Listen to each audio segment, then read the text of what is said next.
Assalamualaikum warahmatullahi wabarakatuh. Pemirsa, Nur Hadi di sini akan membacakan memoir sang mujahid. Kali ini kita akan masuk ke subbab memoir berseragam biru putih. Kehidupan Ustadz Haris selanjutnya di masa remaja dimulai sejak beliau masuk SMP Negeri 3 Kudus.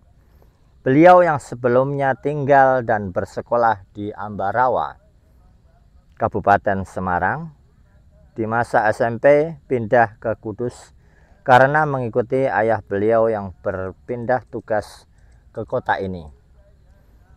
Kudus adalah salah satu kabupaten kecil yang juga berada di Jawa Tengah.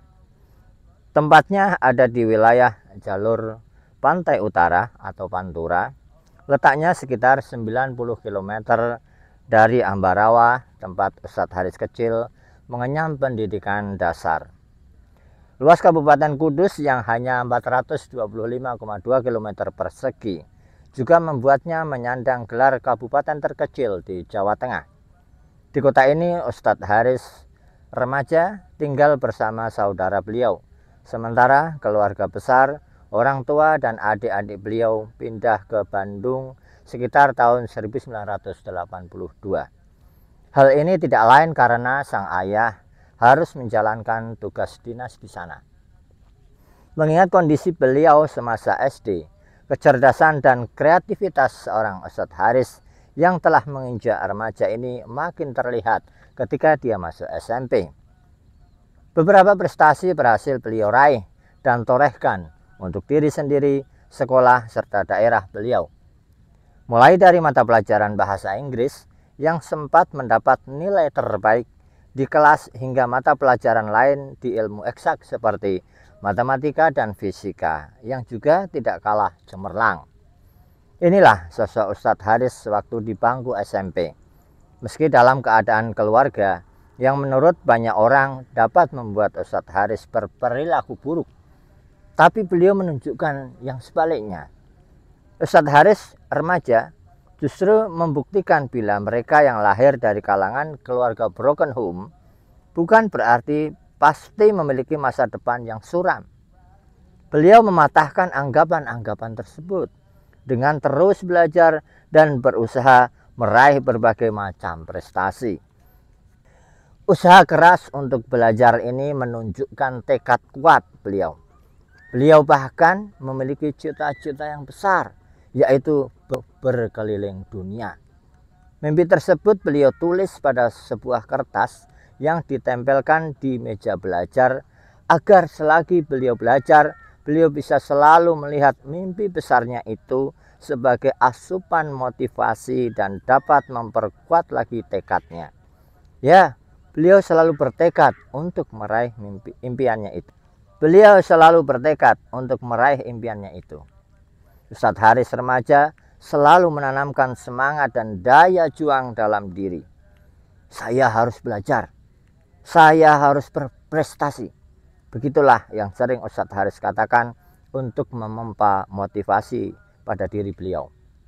Tanpa merasa bahwa beliau sedang terpuruk, tanpa merasa sedang berada di situasi yang tidak baik-baik saja, Ustadz Haris remaja justru banyak melampiaskan keadaannya ini dengan banyak belajar secara mandiri. Artinya tidak perlu menunggu ada orang lain yang menyuruh untuk belajar dan tidak perlu ada yang mengarahkan untuk bergerak mempelajari berbagai ilmu. Motivasi belajar sudah terlalu membara dari dalam diri beliau. Semangat belajar secara mandiri ini juga termasuk dalam hal sholat. Hingga usia SMP, beliau memang belum cukup paham dengan agama Islam. Salah satu sebabnya karena saat kecil hingga remaja belum begitu banyak belajar ilmu keagamaan. Selain itu, juga karena keadaan atau kondisi dari kedua orang tua yang belum memungkinkan untuk mengajari beliau dalam belajar nilai-nilai Islam. Namun, Ustadz Haris remaja tidak berdiam diri dengan kondisi itu. Kondisi-kondisi yang dialami tersebut tidak menyurutkan semangat beliau dalam belajar tentang keislaman. Sekali lagi, Berkat kegigihan dan semangat dalam belajar secara mandiri, akhirnya beliau bisa mendirikan salat. Mengaji pun demikian. Keinginan untuk bisa mengaji nyata ada dalam diri Ustadz Haris remaja. Hanya saja saat itu belum ada yang mengajari. Pernah suatu ketika ada ujian mata pelajaran agama untuk membaca Al-Quran.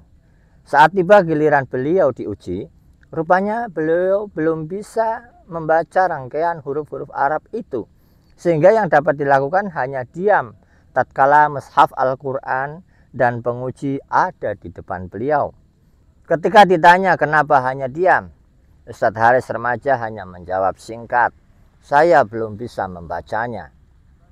Bukan tanpa alasan. Memang selama itu beliau belum banyak belajar mengenai agamanya. Alhamdulillah, setelah mendapat pengalaman dari ujian di sekolah, beliau kemudian mulai belajar membaca Al-Quran secara otodidak. Allah Subhanahu wa Ta'ala pun akhirnya memberi petunjuk, kelancaran dan kemudahan kepada beliau untuk bisa membaca firman-firman-Nya. Pengalaman dan prestasi Ustadz Haris remaja juga terekam pada jejak dunia non-akademis, yaitu pramuka. Kecintaan dalam hal berjelajah membuat beliau bergabung dengan organisasi ini. Pramuka memang merupakan organisasi yang dekat dengan kegiatan petualangan atau menjelajah alam. Nilai-nilai perjuangan yang diajarkan di dalamnya juga sangat luar biasa, sehingga beliau merasa mentalnya akan ditempa saat mengikuti organisasi tersebut.